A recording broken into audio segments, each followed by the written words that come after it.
जैसे ही लाला 1 बरस के भये हैं, अब ठाकुर जी घुटने से चलते हैं। सूरदास जी कितना सुंदर वर्णन करते हैं। शोभित कर नवनीत लिए, घुटरुन चलत रैनु तन मंडित, गोरोचन तिलक किए। शोभित कर नवनीत लिए। ठाकुर जी घुटमन चलते हैं। अब जब घुटमन चलते हैं तो ठाकुर जी के घुटने जो हैं वो ब्रज रज में संलिप्त है जाएं। बीच बीच में ठाकुर जी कभी कभी लुढ़क जाएं। जैसे ही लुढ़के तो पूरे तन पे भी वही ब्रज की रज लग जाए। तभी धन भाग्य है, सौभाग्यशाली है ये ब्रज की रज। या को इतना सुख मिलो है जितनो सुख दुनिया में कोई को नहीं मिलो, ब्रह्मांड में कोई को नहीं मिलो, वो सुख वृंदावन की रज को प्राप्त भयो है। जैसे ही मैया ने देखी लाला अब घुटमुन चले, मैया ने ले जाकर के लाला के पामन में सुंदर सुंदर पाजेब पहना दें। बंधुओं, एक चीज हमने अनुभव करी, हमारे ठाकुर जी को, वृंदावन बिहारी लाल को स्वर करने वाले आभूषण बहुत प्रिय हैं। समझ में आई बात? जिन आभूषण से स्वर निकले, जैसे पाजेब है गई, हाथ के कड़ूला भी ठाकुर जी ऐसे नहीं पहने, मोटे मोटे पहने, उनमें भी भीतर कोई ना कोई स्वर निकलतो रहे। कंठ में भी ऐसी माला पहनेंगे, उनसे भी स्वर निकलतो ही रहे। जैसे गैयान के गरे में छोटी छोटी घंटी हुए ना, उनसे स्वर निकले, ऐसे ठाकुर जी के भी हाथन के कड़ूला हो, पामन की पाजेब हो, कौंधनी हो, गरे के हार हो, सबसे स्वर प्रकट होवे। सो ठाकुर जी यही मारे बांके बिहारी। बांके बिहारी मतलब को मतलब कहा है टेढ़े मेढ़े बिहारी नहीं। ये नाचते ही रहे, ये मटकते ही रहे, स्वर निकालते ही रहे, अपने अंग अंग से स्वर निकाले, ये हमारे बांके बिहारी हैं। कमर को स्वर टेढ़ो है कि निकले, सो वहां से स्वर निकालते हैं। मुकुट में भी थोड़े बहुत घुंघरू कचू लगाई ले, में यही मारे टेढ़ो मेढ़ो सर भी करते चले, तो जाते स्वर निकलते ही रहे। ठाकुर जी को स्वर जन्य श्रृंगार बहुत प्रिय है। मैया ने लाल जी के चरणन में सुंदर पाजेब पहनाई है। आहा, अब ठाकुर जी जैसे ही घुटमन चले, छुम छुम छुम छुम आवाज हो गए, और वह आवाज को सुनकर के स्वयं ठाकुर जी रुक जाएं, पीछे मुड़ करके देखें, यशोदा मैया मुस्कुरा जाए, लाला अपने ही पामन की आवाज सुनकर के स्वयं ही चकित है रो कि ये स्वर कहां से आ रहा है। रसिक जन गा रहे हैं, कितना सुंदर स्वरूप है ठाकुर जी को। छुम छुम बाजे पायलिया, छवि दिखलावे कान्हा, मेरे घर आए लाला, मेरे घर आए। छुम छुम बाजे पायलिया, छवि दिखलावे मेरे घर आए, लाला मेरे घर आए। सब लोग गाओ। छुम छुम बाजे पायलिया, छवि दिखलावे कान्हा, मेरे घर आए लाला, मेरे घर आए। बाजे पायलिया, छवि दिखलावे लाला मेरे घर आए, लाला मेरे घर आए। बंधुओं, भक्त को भक्ति स्वरूप तब जानो जब वो कभी छुम छुम आवाज कहीं से सुन ले, तो मन में ये विचार ना करे कि कोई नर्तकी नृत्य कर रही होगी। रात्रि में यदि छुम छुम आवाज आ जाए तो ये विचार ना करे कोई भूत घूम रहा होगा। वो छुम छुम आवाज से यही विचार करे कहीं मेरे श्याम सुंदर तो नहीं भ्रमण कर रहे। मोर पीछ देख करके ये भाव नहीं आए कि मोर पास होगा, यही लगे कि कहीं श्याम सुंदर के मुकुट को मोर पीछ तो नहीं है। सुगंधी सूंघ करके ये नहीं लगे कि आसपास कोई इत्र लगा के बैठो है, बल्कि ऐसा लगे कि श्याम सुंदर यही कहीं तो नहीं है। ऐसी स्थिति जाकी है जाए जो हर स्थिति में, हर स्वर में, हर भाव में यही भाव रखे कि श्याम सुंदर तो नहीं है। बंधुओं, हम हर कथा में एक भाव कहते हैं कि भैया जो लोग भी सेवा करो ना, या बार मेरी कही बात मानियो, अब की जन्माष्टमी पर सुंदर स्वर करवे वाली क्षुद्र घंटिका की सुंदर कौंधनी अपने अपने ठाकुर जी को पहनाई हो, और खरीद के नहीं, सुंदर स्वर्ण लेके जाओ, और नहीं है स्वर्ण तो खरीद के लाओ। अब यही के लिए पैसा कमाओ कि हमको स्वर्ण खरीदना है। एक बढ़िया सुंदर सुनार के पास जाके वाकी कौंधनी बनवानी है अपने लाल जी की कमर के हिसाब की, और या जन्माष्टमी को धारण कराओ, और फिर प्रतीक्षा करो कि ये कौंधनी की स्वर हमको कब सुनाई देंगे। हमने ये भाव एक जगह कहीं कथा में कह दियो, सही बताऊं 10 कौंधनी आ गई मेरे पास में, लेकिन मैंने ठान रखी है कि अपने आप ही बनवाऊंगा, कोई की दही वही नहीं पहनाऊंगा, तभी स्वर आवेगो। वादना हृदय रूपी मयूर नृत्य करेगो, जादना हमारे लालन के पामन के नूपुर बोलेंगे। छुम छुम बाजे पायलिया, छवि देख लावे कान्हा, मेरे घर आए लाला, मेरे घर आए। बाजे पायलिया, छवि दिखलावे आना, मेरे घर आए लाला, मेरे घर आए। ओ रहने अंधेरी चंद्र स्वरूपी आ गए, आ गए। रहने अंधेरी चंद्र स्वरूपी आ गए, आ गए।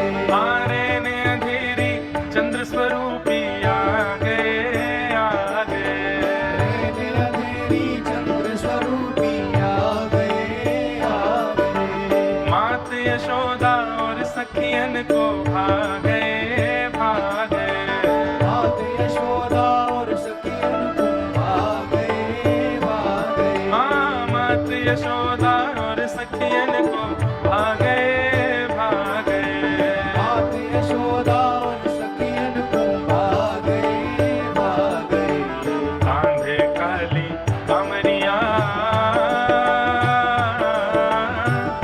मुखमल खावे कान्हा, मेरे घर आए लाला, मेरे घर आए। झुम झुम बाजे पायलिया, छवि दिखलावे आना, मेरे घर आए लाला, मेरे घर आए। अरे लाला मेरे घर आए, अरे लाला मेरे घर आए। कान्हा मेरे घर आए। ओ लाला और नंद के लाला की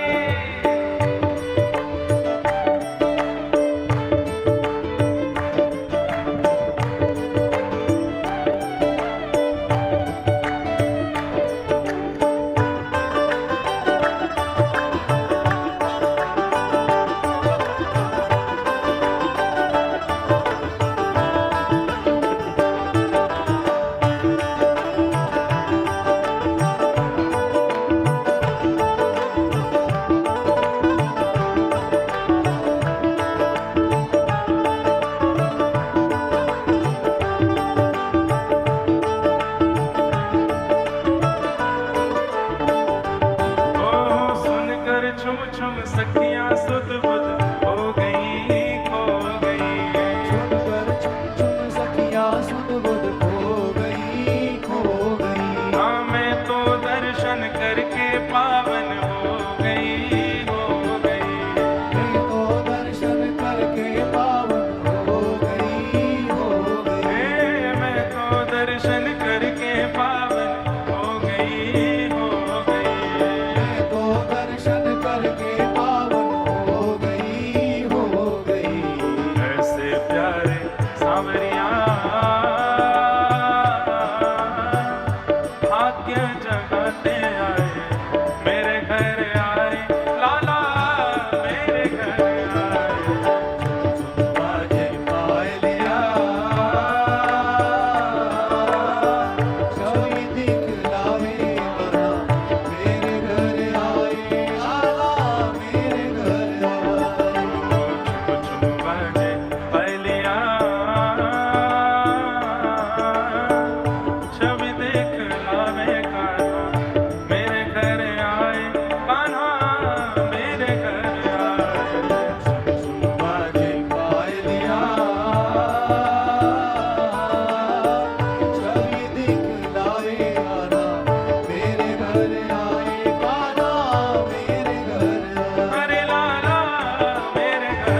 ठाकुर जी ऐसे गुटमन चलते हैं, चुम चुम आवाज करते हैं, सब गोपियां और यशोदा मैया सुनकर के बड़ी आनंदित होती हैं। ठाकुर जी धीरे धीरे नक और बड़े हो रहे हैं। अब लाल जी 1 वर्ष के है गए, 1 वर्ष को लाला है गयो, लेकिन अभी तक नामकरण संस्कार ना भय और ठाकुर जी को यहाँ तो नामकरण संस्कार को भाव है। ब्रजमंडल में तो ऐसा कहमे कि भैया 1 वर्ष तक इतने उत्सव भय, इतने उत्सव भय कि यशोदा मैया लाला की छठी पूजनो भी भूल गई। या हमारे आज भी नाथद द्वार में श्रीनाथ जी में ठाकुर जी की छठी जन्माष्टमी से 1 दिन पहले पूजी जाए, सप्तमी के दिन, भादों की सप्तमी में ठाकुर जी की छठी पूजे। काय को? बोले यशोदा मैया भूल गई 1 वर्ष तक। जैसी लाला 1 वर्ष को भयो तो कल जन्माष्टमी है, तब आज मैया ने सोची, बोले लाला तो कल 1 वर्ष को हो जाएगा, मुझे लगा मैंने तो यहाँ की छठी पूजी नहीं तब बड़ी बूढ़ी माता ने की, अब बोले भूल गए तो कहा आज ही पूछ दो। तब से आज तक सप्तमी के दिन, भादों की सप्तमी को ठाकुर जी की छठी पूजती है और अष्टमी को फिर नंदोत्सव होता है। ऐसो लाला को उत्सव मनाया गया। करवट उत्सव मना रहे हैं, स्वर उत्सव मना रहे हैं, घुटरुन चलन उत्सव मना रहे हैं। जब कैसे कैसे उत्सव मने, काय बात को उत्सव है भैया? बोले आज नंद के लाला ने करवट ली है। कल पूछ रहे आज काय को उत्सव है? बोले आज लाला ने, अच्छा ठाकुर जी ने सबसे पहला शब्द बोला गैया, फिर मैया।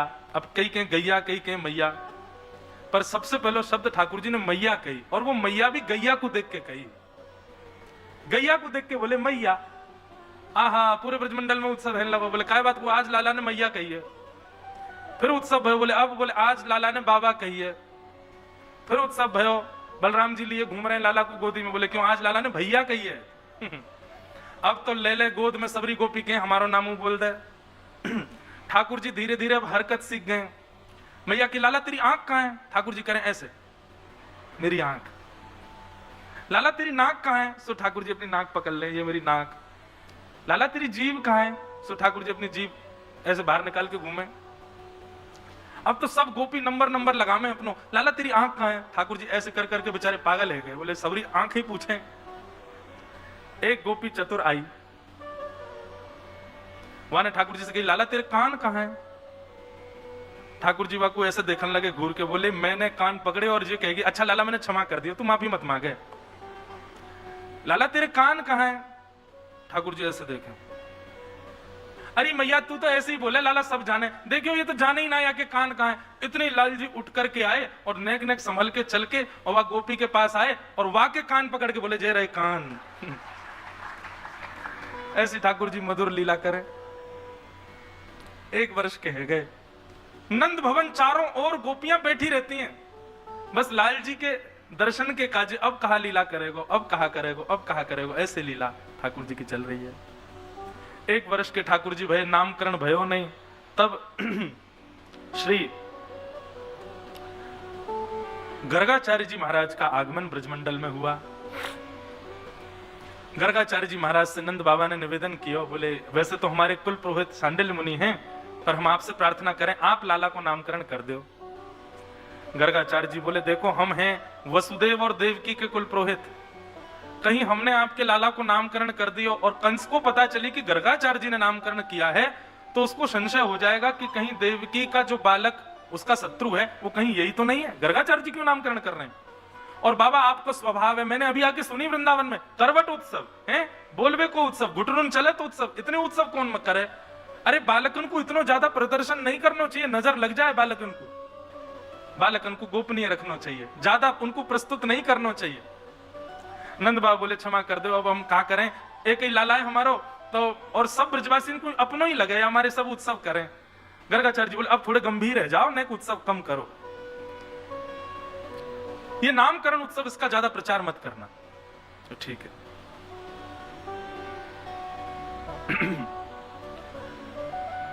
गर्गाचार्य जी महाराज नामकरण करने के लिए पधारे। यशोदा मैया अपनी गोद में बलराम जी को लेकर के बैठी हैं और रोहिणी मैया अपनी गोद में श्री कृष्ण को लेकर के बैठी हैं, गर्गाचार्य जी की परीक्षा करने के लिए कि इनको कुछ पता है कि नहीं। देखें श्री गर्गाचार्य जी ने जैसे ही सबसे पहले बड़ी मैया यशोदा जी की गोद में बैठे हुए बालक को देखा, देखते ही बोले अयम ही रोहिणी पुत्रो रमयन् सुहृदो गुणैः आख्यास्यते रामेति बलाधिक्यात् बलं विदु। भैया क्षमा करियो, पर ये आपकी गोद में जो लाला ये आपका नहीं है, ये रोहिणी का बेटा है। इस बालक का नाम मैं राम रखता हूं, पर क्योंकि ये अपने कुल का संवर्धन करेगा इसलिए लोग इसको राम कहकर के पुकारेंगे, पर बल की अधिकता होने के कारण इसका नाम बलराम होगा। और भी कई नाम संकर्षण आदि, बलभद्र आदि इसके होंगे, पर मूल नाम इनका राम होगा। यशोदा मैया की गोद में बैठे हुए ठाकुर जी को जैसे ही गर्गाचार्य जी ने देखा, वर्णन आता है श्री गर्गाचार्य जी की समाधि लग गई। क्यों? श्री गर्गाचार्य जी देखते ही जान गए कि ये तो साक्षात परब्रह्म है, और ये वही परब्रह्म है जिनका मैं नित्य ध्यान करता हूं। शंख चक्र गदा पद्मधारी श्रीमन नारायण यज्ञ भोक्ता त्रिलोकीनाथ। जैसे ये विचार करके गर्गाचार्य जी के नेत्रों में अश्रु आ गए, बस हाथ कंपायमान होने लगे, प्रणाम करना चाहते थे, कहना चाहते थे मैया तुम्हारी गोद में जो ये बालक है ये कोई बालक नहीं है, तो साक्षात परमात्मा है। पर तुरंत ही ठाकुर जी ने अपने दृष्टि से गर्गाचार्य जी को देखा, उनको स्तब्ध कर दिया। थोड़ी देर की उनकी समाधि लगी, मानो ठाकुर जी उनके चित्त में जाकर के गर्गाचार्य जी को समझा रहे हैं, हे गर्गाचार्य जी, मैं प्रेम पावे के काजे या ब्रजमंडल में आया हूं। यशोदा मैया सब गोपी ब्रजवासी ये मुझसे हमारे प्रेम करें, क्योंकि ये मुझको अपना लाला माने। कहीं इनको मेरी प्रभुता के बारे में पता चल गई कि मैं प्रभु हूं, मैं ईश्वर हूं, तो ये सब सहज प्रेम नहीं करेंगे, मुझ को ईश्वर मान करके भजनों शुरू कर देंगे। मेरी आपसे प्रार्थना है, मैं इनके प्रेम को लेवे के काजे आया हूं, आप कृपा कर मैया को बताइए मत कि मैं परमात्मा। बंधु, प्रेम में अपने ईश्वरत्व को, अपने प्रभुत्व को छुपाया जाता है। जिस प्रेम में केवल और केवल अपनी योग्यताएं ही प्रकट की जाती हूं, वो प्रेम नहीं हो सकता, वो स्वार्थ है। कोई व्यक्ति अपनी योग्यता इसलिए दिखा रहा है ताकि उसकी योग्यता पर तुम रीझ हो, पर प्रेम में योग्यता और प्रभुता का दर्शन नहीं कराया जाता। प्रेम में तो अपने प्रभुत्व को और ज्यादा छुपाया जाता है। ब्रजवासियों से जो प्रेम है ना ठाकुर जी का, ऐसा प्रेम किसी से नहीं है। क्यों? क्योंकि यहां ठाकुर जी को किसी ने प्रभु माना ही नहीं। आज भी बरसाने चले जाओ, ब्रजवासी तो पूछो ऊपर कौन विराज रही है, बोले हमारी लाडली जी विराज रही है। कोई ये नहीं कहेगा राधा रानी विराज रही है। बाहर के लोग बोलते हैं राधा रानी, और सही पूछो ब्रजवासी राधा रानी बोलते ही नहीं है, ब्रजवासी श्यामाजू बोलेंगे, ब्रजवासी लाडली बोलेंगे। कभी कोई ब्रजवासी बोले कोई नहीं, कोई हम बार कोई पागल सो बोल दे राधा रमन, राधा वल्लभ बिहारी जी, नहीं तो मूल ब्रजवासी तो यही कहेगा अपने लाला को दर्शन करवे जा रहे हैं, अपने लाला की सुध लेवे जा रहे हैं, अपने लालन जी को निहारवे जा रहे हैं। वो कभी उनको प्रभु मानते ही नहीं है। इसीलिए ठाकुर जी को यहां बहुत प्रेम है। और इसमें भी दो बात होती है, संसार के कई लोग हैं वो आपको, आपके प्रभुत्व को अस्वीकार केवल इसलिए करते हैं ताकि हम दूसरों को दिखा सके, देखो ये इतना श्रेष्ठ है लेकिन मैं तो इसको ऐसे रखता हूं। ऐसा नहीं, ये गलत है। दूसरों को दिखाने के लिए किसी के प्रभुत्व को स्वीकार ना करना ये उचित नहीं है। वास्तविकता में जब प्रेम होता है तब प्रभुत्व स्वीकार नहीं होता। दिखावे के लिए किसी के प्रभुत्व को अस्वीकार करना यह संसार का नियम है।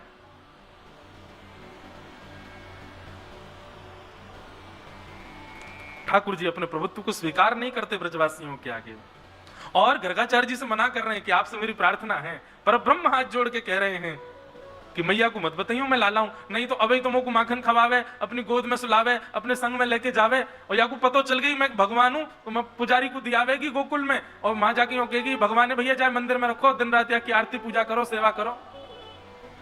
मैं तो प्रेम पावे आया हूं, मैया को मत बताइए। इसलिए श्री गर्गाचार्य जी महाराज समाधिस्थ हो गए, और समाधि जब टूटी तो प्रणाम करते हुए बोले मैया आपकी गोद में जो ये बालक बैठा है ना, ये नारायण समूह गुण ही है, ये नारायण के समान गुण वाला है। अगर कभी ये कोई ईश्वरत्व कार्य करे तो आप संशय मत करना। बोले या को नाम तो धरो, या को नाम कहा है? गर्गाचार्य जी बोले बहुनि संति नामानि रूपाणि च गुणस्यते। मैया आपके या लाला के बहुत सारे नाम होंगे। यशोदा मैया बोली बाबा तेरे पाम पूजूं, बहुत सारे नाम मत धरे। एक मुख को कोई नाम बताए थे जाके मैं अपने लाला बुलाए करूं, या कि बहुत सारे नाम होंगे। गर्गाचार्य जी तो बता रहे इस पे तो इसके नामों की तो सहस्त्रावली होगी मैया, गोपाल सहस्त्र नाम, विष्णु सहस्त्र नाम। बोले तेरे पाम पूजू बाबा, मुझको एक नाम बता, मेरे लाला को कहा नाम। तब गर्गाचार्य जी कहते हैं आसन वर्णास्त्रयो ह्यस्य गुह्यतो नुयुगं तनु शुक्ले रक्तस्तथा पीत इदानीं कृष्णतां गतः। भैया आपका ये लाला पहले भी जन्म ले चुका है और इसके पूर्व के अवतारों में अलग अलग वर्ण था, कभी श्वेत वर्ण था, कभी रक्त वर्ण था, कभी पीत वर्ण था। इस बार ये कृष्ण वर्ण का है, इसलिए मैं इसका नाम कृष्ण रखता हूं। इदानीं कृष्णतां गतः। मैंने बताया ना, कर्षतीति कृष्ण, जो सबका आकर्षण करता हो वो कृष्ण है। कृष्ण शब्द का दूसरा अर्थ होता है काला। काला नहीं, थोड़ा गहरा रंग हो। अच्छा, गहरे रंग की खासियत होती है दूर से देखो तो काला ही दिखेगा, लेकिन समीप जाओ तो जैसे जैसे समीप जाओ, अब गहरा हरा रंग हो दूर से देखो तो काला दिखेगा, गहरा नीला रंग हो दूर से देखो काला दिखेगा। अगर आपको बिहारी जी काले दिख रहे हैं, राधारमण जी काले दिखते हैं, राधा वल्लभ जी काले दिखते हैं, तो या को मतलब है दृष्टि अभी दूर है, भक्ति में अभी आपके में दूरी है। यही मारे आपको ठाकुर जी काले दिख रहे हैं, वो काले नहीं है। तो बोले उनको वर्ण कौन सा है? बोले कृष्ण वर्ण है। बोले वो कैसा है? बोले वो तो तभी दिखेगा जब दृष्टि कार्य ते नेक और भक्ति बढ़ेगी, तब कार्य ते ठाकुर जी कछु अलग दिखेंगे, तब पता चलेगी वास्तविक रंग कौन सा है इनको। ये भी एक सूत्र है कि जब तक श्याम सुंदर काले दिख रहे हैं तब तक समझो कि अभी भक्ति सूक्ष्म ही है। वो काले नहीं है, वो कृष्ण है। और कृष्ण वर्ण ना ही सांवला होता है, ना ही काला होता है, ना ही नीला होता है, ये कुछ अलग ही होता है, कुछ विलग ही होता है। कैसा वर्ण है जिसको देखते ही आकर्षण हो जाता है। किसी गहरे कॉम्प्लेक्शन वाले व्यक्ति से कभी आकर्षण होता है क्या? नहीं होता। हम मानवों का तो कभी नहीं होता। श्री कृष्ण से कैसे हो सकता है? क्योंकि उनका वर्ण काला नहीं है, कृष्ण वर्ण है। और वो कृष्ण वर्ण कैसा है उसी के लिए तो प्रयास कर रहे हैं कि वो दिखे, वो है कैसा। भगवान का नाम कृष्ण रखा गया। अब तो जैसे ही ठाकुर जी को नामकरण है गया और लाल जी ने एक और बड़े हेन लगे। अब तो जैसे जैसे नेक और भय, ठाकुर जी चलनो भी सीख रहे हैं, दहली पार करनो भी सीख रहे हैं। बड़ी लीलाएं ठाकुर जी की, इतनी सारी लीलाएं हैं, कभी मन करे कितनों विस्तार से कहें ठाकुर जी की वृंदावन ब्रज लीला को। लेकिन श्री सुखदेव जी महाराज अब वर्णन करते हैं कि ठाकुर जी 3.5 वर्ष के हो गए और जैसे ही लाल जी 3.5 वर्ष के भय हैं, ठाकुर जी इतना उधम मचामे, इतना उधम मचामे, जाकी कोई सीमा नहीं।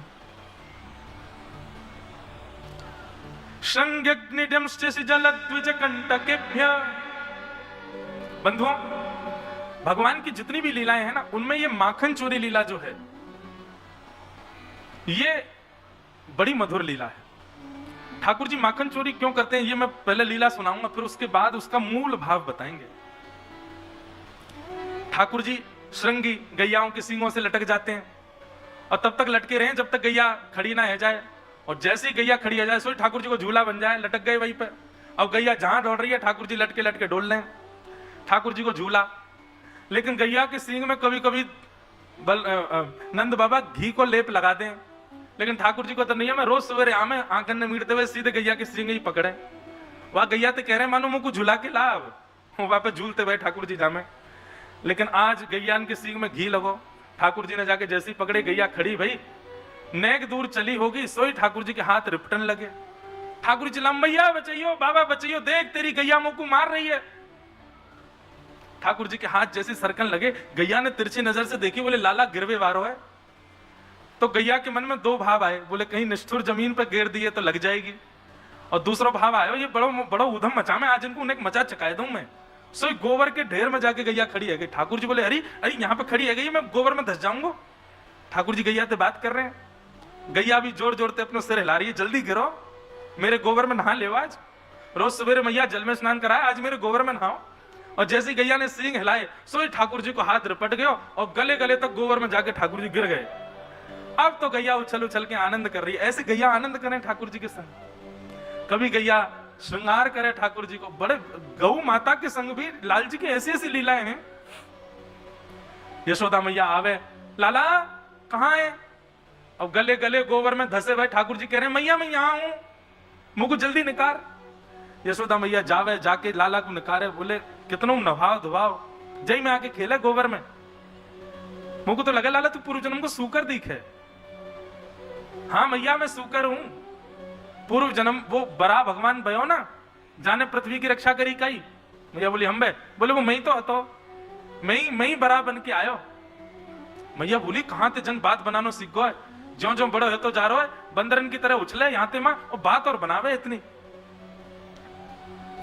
मैया ले जाके स्नान करावे, फिर से श्रृंगार करे ठाकुर जी को। आहा, श्रृंगी अग्नि, अग्नि से खेलते हैं, जलते वही लकड़ी लेकर के बलराम जी के पीछे भागेंगे, फिर नेक देर बाद बलराम जी ठाकुर जी के पीछे भागेंगे, यशोदा मैया ने बचाती डोले। श्रृंगी अग्नि द्यमष्टि, ठाकुर, ये इतनी बढ़िया लीला लगती है मुझे। ठाकुर जी सवेरे उठ के रोने लगे। मैया बोली लाला काय बात को रो रहा है? बोले मैया मेरे संग बहुत बड़ा अत्याचार है गए हो। मैया बोली कहां अत्याचार है गए हो तेरे संग? मैया देख कल हमारी गौशाला में गैया ब्याई। मैया बोली वो तो रोज ही ब्याह में, कल कहा है वो? बोले अरे मैया वो गैया ब्याह। अच्छा एक नाना जी हमारे एक बात कहते, बोले नंद भवन में नित्य 1 वर्ष तक तो नंदोत्सव मने, और 3 वर्ष के जब लाला है गए वाके बाद 11 वर्ष तक ठाकुर जी ने फिर नंदोत्सव मनाए। ये नंदोत्सव काय के मनाए? बोले 9 लाख गैया, हर दिन एक गैया ब्याह जाए, और वह गैया के ब्याहे पे ठाकुर जी उत्सव मनाते, वाको नाम धरते, वाके नाम से खूब लुटाते, खूब जैसे नंद बाबा लाला के जन्म पे लुटामे, ऐसे लाल जी रोज गोकुल में जाके कछु ना कछु लुटा के आमे। सब गोकुल वाले ने पता हो किया कि कोई गैया ब्याह गई होगी आज। इतनी सारी गैया है। कोई भी गैया ब्यावे तो ग्वारिया को सख्त आदेश है कि लाला को कक्ष से लेके जानो है, अपने आगे डंडा लेके खड़ो रहेगो जब गैया ब्यावेगी। और ठाकुर जी को नियम है जैसे ही गैया के उधर से बछड़ा नेक बाहर आवे तो गैया 2 गोमुखी है जाए, मतलब एक तो गैया को मुख है और पीछे से बछड़ा बाहर आयो तो वाको भी मुख, तो 2 गोमुखी है गए, 2 तरफ गौमुख है गए। तब ठाकुर जी वाकी परिक्रमा लगा में गैया की, और परिक्रमा लगा के फिर वाकी आरती करें। ये नित्य के क्रम ठाकुर जी के हैं 3 वर्ष से। अपने आगे लाल जी वाको बछड़ा को जन्म हो गए गो, वाकी सुंदर ठाकुर जी अपने हाथन से साफ करें, फिर वाको गरे ते लगा, फिर वाको नाम धर दें। एक दिन ठाकुर जी रोने लगे। मैया बोली काय को रो रहे हो? कल एक गैया ब्याई हमारी। मैया बोली वो तो रोज ब्याह में, कल कहा है गो? बोले मैया मैंने आज तक सोची नहीं, पर जैसे वह बछड़ा ने जन्म लियो मैंने वाको हृदय से लगायो, और मैं वाको देख रहा हूं ये कैसा है। अचानक वाने अपना मुंह खोला और मैंने देखी वाके मैया सबरे दांत ने करे आए। मैया बोली तो मैया मैं 3 बरस को है गो, बुढ़ापे की ओर मेरी उम्र जा रही है, अभी तक 5 दांत निकले, बाकी सबरे दांत ने करे आए जन्म लेते। ये हमारे ठाकुर जी रो रहे हैं। ऐसी बात जब यशोदा मैया सुने तो जितने काम हो में सबन को छोड़ के बैठ जाए और सर पे हाथ धर के खूब हंसे, और हंस के नेत्रन में आंसू ले आवे, और फिर जाके लाला को गोद में बैठा ले। अरे लाला तू कहां ते बात बनावे? अब नेक्स्ट से ठाकुर जी उनको समझाओ कि क्यों तेरे दांत ना आ रहे। मैया मेरे दांत क्यों ना निकल रहे, जल्दी बता। वह बछड़ा के सबरे दांत आ गए, मेरे ना है, मुझको तो वाके सामने हंसवे में शर्म आवे। यशोदा मैया के में लाला तू दूध पीवे, तू दूध ना पीवे, तू केवल मक्खन मिश्री खातो रहे पूरे दिन। और मक्खन कैसे होवे? बोले मक्खन चीकनो होवे। अब चीकनो मक्खन तू खावेगो तो तेरा मुंह चीकनो हो जाएगा, और चीकनी वस्तु पे ये ठोस वस्तु जो हमें कहा फिसल जाए, तू मक्खन खावे तेरे सबरे दांत पेट में चले जाएंगे, तू दूध पिएकर तेरे दांत निकल आएंगे। ऐसे मैया ठाकुर जी को समझा रही है। डिम्ष्टि श्रृंग्यग्निडिम्ष्टि जलद्विजकंटकेभ्य। ठाकुर जी इस प्रकार लीला करते हैं अपने घर में। एक दिन ठाकुर जी सब ग्वाल बालों के संग खेल रहे थे, अचानक से ग्वाल बालों में एक धक्का पड़ गया तो रोने लगे। ठाकुर जी बोले तुम लोग क्यों रे, दूध दही घी पाओ ना। ग्वाल बाल बोले लाला तू तो राजा को बेटा है, तेरे पास तो सब व्यवस्था है, हमारे पास थोड़ी, हमें तो कर के रूप में कंस को जमा करवाना पड़े। वास्तव में कंस ने कर लगाया था, टैक्स लगाया था ब्रजवासियों पर। जितना भी दूध घी दही मक्खन होगा उसका कुछ प्रतिशत ही रख सकते हैं, बाकी सब मथुरा भेजना पड़ेगा। केवल नंद बाबा को छूट थी। लाला हमको तो इतना मिले कि एक समय में एक घर को सदस्य ही दूध घी दही आदि को सेवन कर सके। तो हमारे यहाँ तो ऐसा बटो भयो, सुबह पिताजी दूध पी लेंगे, मध्याह्न में मैया छाछ पी लेगी, रात में हम मक्खन खा लेंगे, बहन दही पी लेगी, क्योंकि एक व्यक्ति तो सबरे सामग्री को ले ही ना सके, इतना हमें देना पड़े मथुरा में। ठाकुर जी को जब ये बात पता चली तो भगवान बोले अरे राम राम राम, ये क्या हो रहा है? सद वस्तु का असद्व्यय। ठाकुर जी बोले चोरी करो। बंधु भगवान ने सबसे पहले चोरी करके सुख श्री यशोदा मैया को ही दिया। गोपियों के यहां ये चोरी करना क्या है? उनके मनस्थ का हरण करना, उनके मन को स्वयं में लगवाना। गोपियां भी कम नहीं है, ठाकुर जी पे आरोप लगाते रहते हैं सब। ये गोपियां भी नित्य प्रार्थना करती हैं, श्याम सुंदर आवे, थोड़ी देर उनके साथ कुछ आनंद करने को अवसर मिले। लेकिन सबसे पहले ये माखन चोरी का सुख ठाकुर जी ने यशोदा मैया को प्रदान किया। ठाकुर जी सब ग्वाल बालन से बोले कल से चोरी करेंगे भैया, लेकिन सबसे पहले अपने घर में ही करके देख लें कैसे करनी है। आहा, सुबह उठते ही ठाकुर जी अपने नूपुरन को पकड़ करके, क्योंकि ठाकुर जी उठे और जैसे बिस्तर से नीचे पाम धरे, नूपुरन की आवाज यशोदा मैया को आ जाए, यशोदा मैया दौड़ के पहुंच जाए, बोले लाला उठ गए हो। लेकिन ठाकुर जी उठते ही आज अपने नूपुर पकड़े और नूपुर पकड़ करके ऐसे चल के जा रहे हैं जैसे कोई जानवर चार पामन से चले ना, ऐसे ठाकुर जी अपने पाम पकड़ के चल रहे हैं, कहीं मेरे नूपुर की आवाज नहीं आ जाए यशोदा मैया को। और चल करके ठाकुर जी पहुंच गए गौरस भंडार में, जहां पर दूध दही मक्खन सब धरो है। ठाकुर जी जाकर के एक मटुकिया से अब मक्खन लेकर के प्रेम से पान लगे। इतने में ही सामने के प्रतिबिंब में एक मणि लगी है, उस मणि में ठाकुर जी को अपना प्रतिबिंब दिख रहा है। ठाकुर जी बोले मैया बड़ी चतुर है, कहीं मैं चोरी करवे ना आ जाऊं तो पहले तो ही एक रक्षक छोड़ रखो है, यहाँ पे एक छोरा पहले तो ही बैठा रखो है कि वो नजर रखे कि कहीं मैंने चोरी तो ना कर ली। लेकिन जे है तो हमारी सी उम्र कोई न, एक बात करके देख लें कुछ बात बन जाए तो। ठाकुर जी बोले अरे लाला तू यहाँ कहा कर रहा है? अच्छा तो को मैया ने बैठा रखो है कि यहाँ कोई चोरी करवे आए तो वाकू तू पकड़ लियो। देख भैया मैं तो को जितना मक्खन खाऊंगा ना वहां में से नेक नेक तो को भी दे दूंगा, तू मेरी शिकायत मत करियो मैया ते। अपने ही प्रतिबिंब से ठाकुर जी बात कर रहे हैं। शुकाचार्य जी वर्णन कर रहे हैं, परीक्षित ठाकुर जी की लीला को देख करके सबके बीच में ठाकुर जी लीला करें तो समझ आता है कि परब्रह्म अपनी लीला कर रहे हैं, पर ठाकुर जी ऐसे लीला में लीन हो गए कि एकांत में भी वे भूल जाते हैं कि वे परब्रह्म हैं। ठाकुर जी अपने प्रतिबिंब से ही बात कर रहे हैं और उतनी सहजता से जैसे आज के बालक हो। अच्छा तू रक्षा के काजे खड़ो यहाँ पे, देख तू मेरी मैया से शिकायत मत करियो, तो या माखन में से कछु हिस्सा में तो को खवाए दूंगो, मैया तो मत कहियो, चल तू भी खा ले और मैं भी खाऊंगा। और इतने में ठाकुर जी ने अपने हाथ में माखन लियो, तो सामने प्रतिबिंब में भी माखन दिख गए। ठाकुर जी बोले अरे जे कोई रक्षक ना है, जे वो चोर है ये मोते पहले चोरी करवे आया हो यहाँ पे। अरे दारी के तेरी मैया तो जाके कहूंगा मैं, तू यहाँ रक्षा ना कर रहा, तू तो चोरी करवे आया हो यहाँ पे। लेकिन अचानक ठाकुर जी कह मैं अच्छा यही के मारे तो मैं सबंते कह रहा हूं कि भैया अब हम चोरी करेंगे, कोई बात ना, मैं अपने घर में कर रहा हूं, तू मेरे घर में कर रहा, कल मैं तेरे घर कर लूंगा, चल तू चोरी कर ले, कोई बात ना। यशोदा मैया को स्वर सुनाई दिया, बोले कि लाला कौन सी बात कर रहा है। यशोदा मैया जैसे ही गई जाकर के देखी तो ठाकुर जी अपने प्रतिबिंब से बात भी कर रहे हैं और मक्खन भी खा रहे हैं। लाला कन्हैया जी तू कहां कर रहा है, चोरी करे? अरे नहीं नहीं मैया मैं चोरी नहीं कर रहा। तो बोले फिर कहा कर रहा है? ठाकुर जी के मैया जी तेने मेरे हाथ में पद्मराग के कड़ूला पहना है ना, मैं धूप में जब जाऊं तो धूप के प्रकाश से मेरे हाथन में जलन है जाए। कल मधुमंगल ने मुझको बताई, बोले लाला या हाथ की जलन को दूर करवे को एक ही उपाय है, तू मक्खन में अपना हाथ बोर लियो। मैया मैं तो मक्खन में अपना हाथ बोर के अपनी जलन दूर कर रहा हूं। मैया बोली अच्छा जलन दूर है गई तेरी? हाँ मैया बड़ी स्वाद पड़ रही है, बड़ा सुख मिल रहा है, मन तो कर रहा है कि पूरा ही डूब जाऊं या मैं मक्खन में, ऐसा ऐसा आनंद दे रहा है। अच्छा लाला जी बता हाथ में जलन है रही तो तेने हाथ बोर लियो, ये तेरे मुंह पे कैसे लग रहा हो मक्खन? मैया हाथ में जलन है रही, मैं हाथ की जलन मिटा रहा हूं, इतने में मेरे पेट में जलन शुरू हो गई। मैंने सोची या मक्खन में बड़े गुण है भैया, जे जलन को दूर कर दे तो पेट की जलन भी मिटाई देगो, सो मैंने नेक्स्ट से मक्खन खा लियो और वाकू खाती मेरी पेट की जलन भी दूर है गई। मैया बोली लाला तू चोर है गयो तो ये बात तुमको पता चली, परंतु तू तो झूठ भी बोले।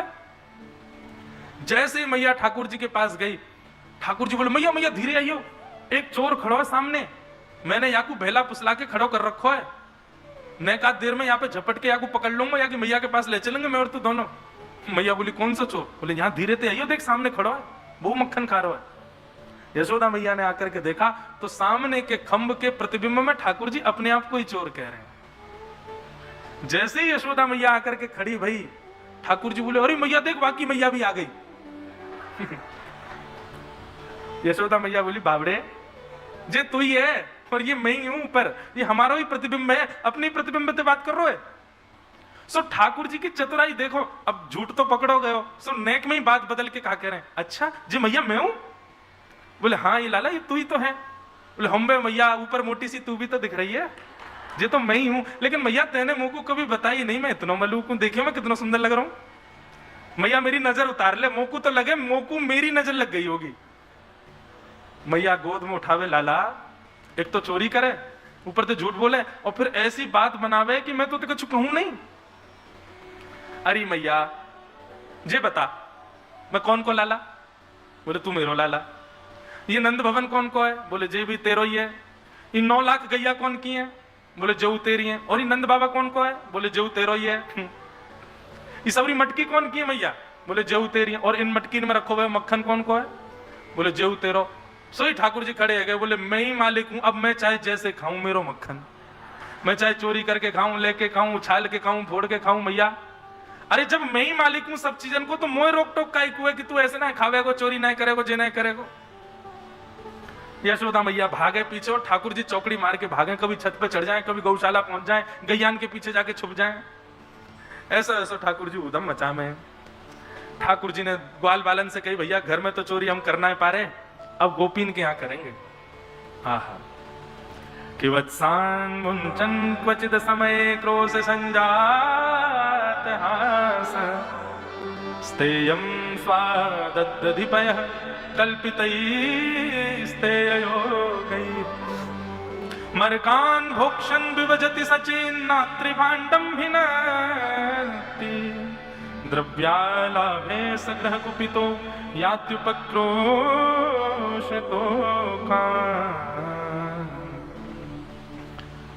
ठाकुर जी चोरी करते हैं, परंतु बंधुओं यहां भाव ऐसा है कि ठाकुर जी चोरी करते हैं 5% और ढिंडोरा पीटा जाता है 95%।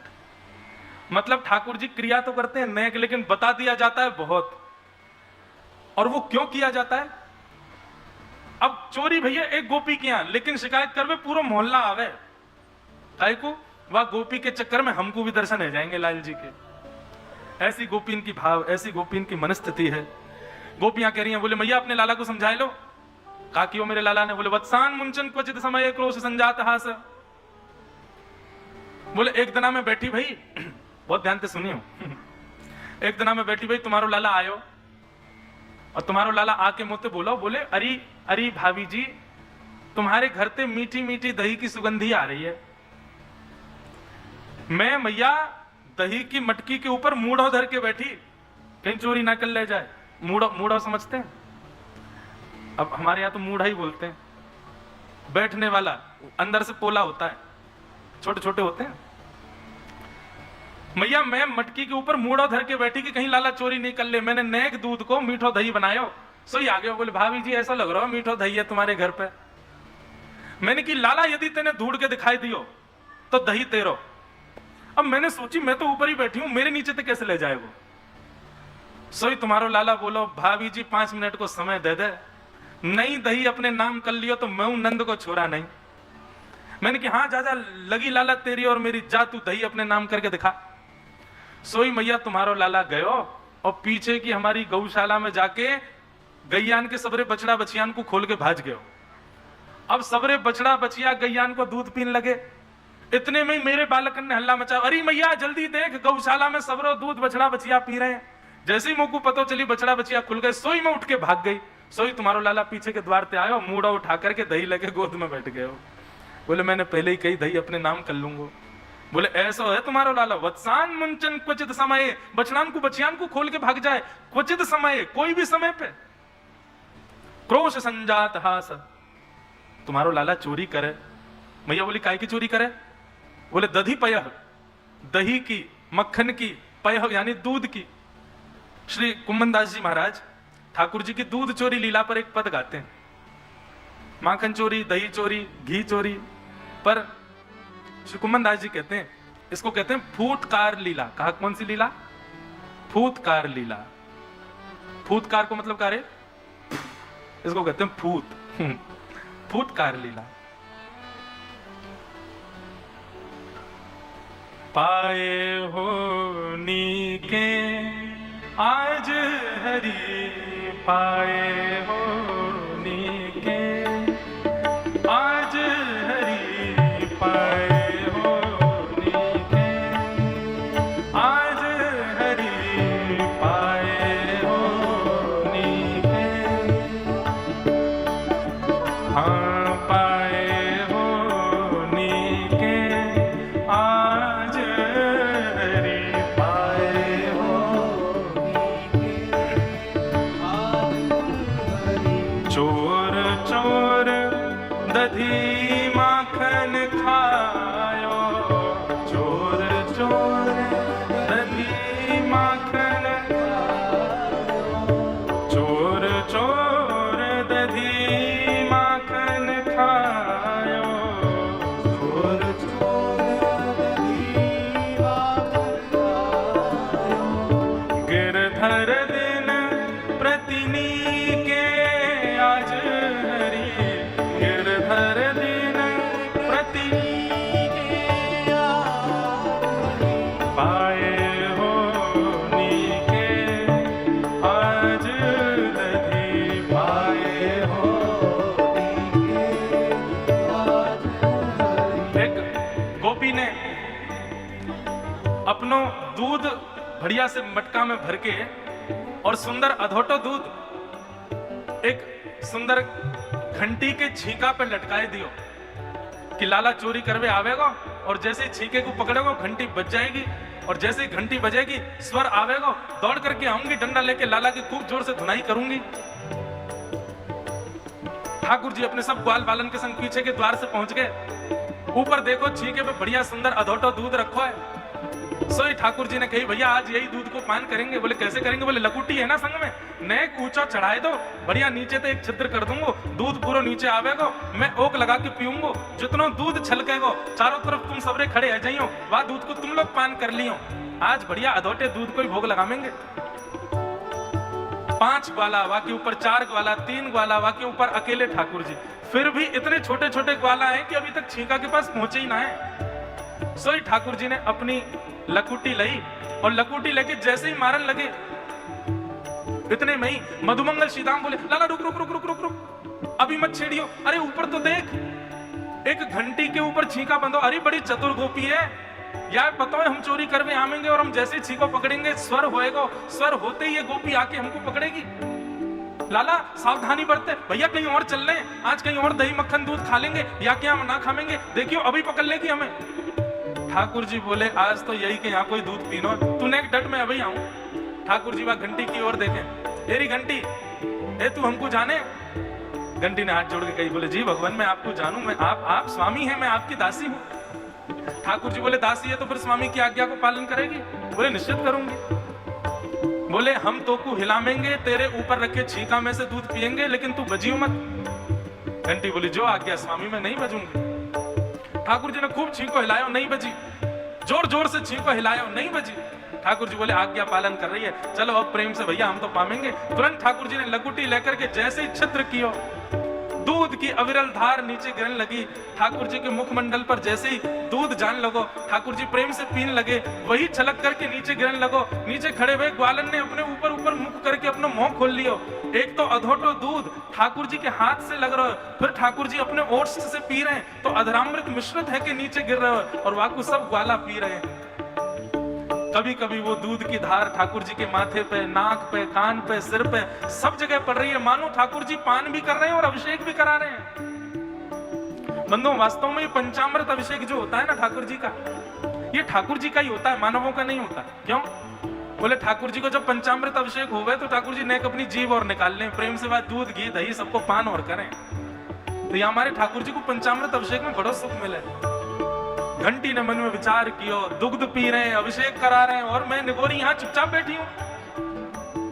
अरे मेरो यही तो कर्म है कि जब भी ठाकुर जी को अभिषेक हो ठाकुर जी दूध पी में, मेरो बजवे को ही तो स्वभाव है। जैसे ही ठाकुर जी के मुखमंडल पर दूध गिरने लगो, पीने लगे ठाकुर जी, सोई जोर जोर से छींका पे लगी भाई घंटी बजन लगी।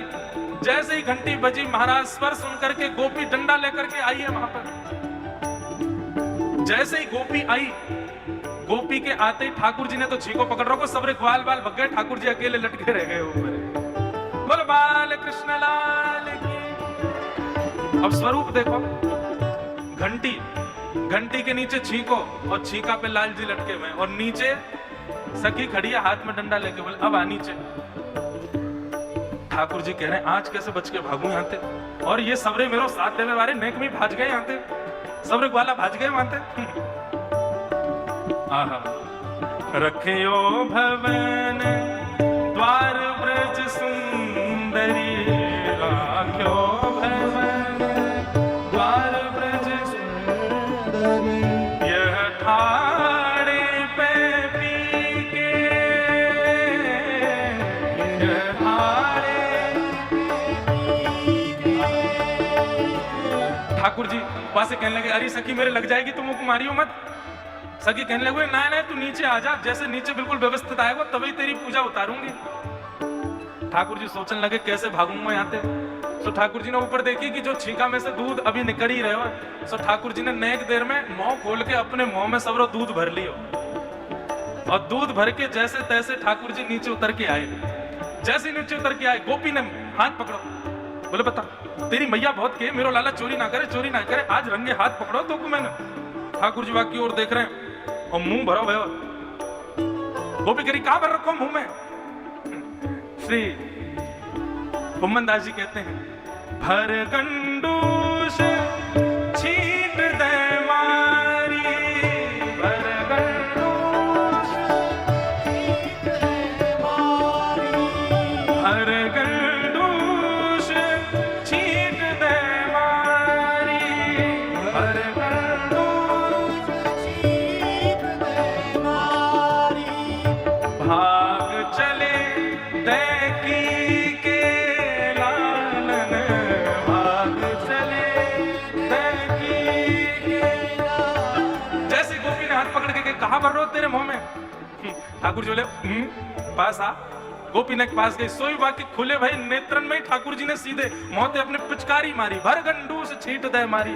अब जैसे ही छीटा वाके मुंह में पड़ो, पीछे को गिर गई, अपनी आंखन मीड़न लगी, आंख मीड़ के नेक माने ऐसे देखी तो ठाकुर जी वाकू ठेंगा दिखा के वहां से भाज गए।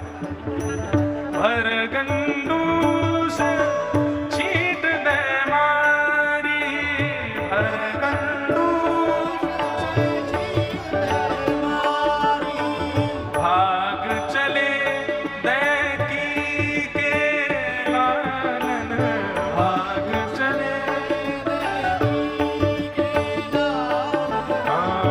पाए हो नीके आज हरि, पाए हो कुंभन दास प्रभु चल खंडन, कुंभन दास प्रभु हे कुंभन दास प्रभु चल पर खंडन, कुंभन दास जान न देहो हिये के लालन, जान न देहो। आहा, श्री कुंभन दास जी कह रहे हैं जैसे ही वो गोपी गिर पड़ी, आंखन को मीड़न लगी, तो और सखी आ गई, और सखी ने आए करके बापू संभालो। वहां से पूछी कहाँ भगवान ने सब बताई। बोले ऐसे ऐसे लाला आयो, ऊपर छींकाते दूध पी के जान लगो, मैंने पकड़ लियो, घंटी बज गई। नीचे आयो, नीचे आकर के भर गंडूस छींट दे मारी, मुंह पे छींटो मार करके भाज गयो। अरे तेने पकड़ो काई को नहीं। गोपी मुस्कुराने लगी। कुंभन दास जी कह रहे हैं बोले गोपी मुस्कुरा क्यों रही है। बोले गोपी हमारे मुस्कुरा रही है। बोले तनते भाग गए हो लेकिन मेरे हिये में बैठ गए हो, हिये तो नहीं जा रहे है। अरे सखी मैं कहा बताऊं, कोई ने वा लाला को त्रिभंग लली देखो होगो, कोई ने वा लाला को घुटमन चलतो देखो होगो, कोई ने वा लाला को अलग अलग रूप में देखो होगो, लेकिन जा रूप में मैंने देखो वहां में तो कोई ने ना देखो। बोले कैसा रूप है। भर गंडूस गाल दोनों फूले भये हैं, मुंह से दूध को छींटो मेरे मुख पे मार रहे हो है, और वो दूध भी अढोतो है, वहां में भी वाको अधरामृत मिलो भयो है। कहा बताऊं, भाज गयो तो कहा भयो मेरे हिये में रह गयो है। पाए हो नीके आज हरि, पाए हो नीके आज हरि,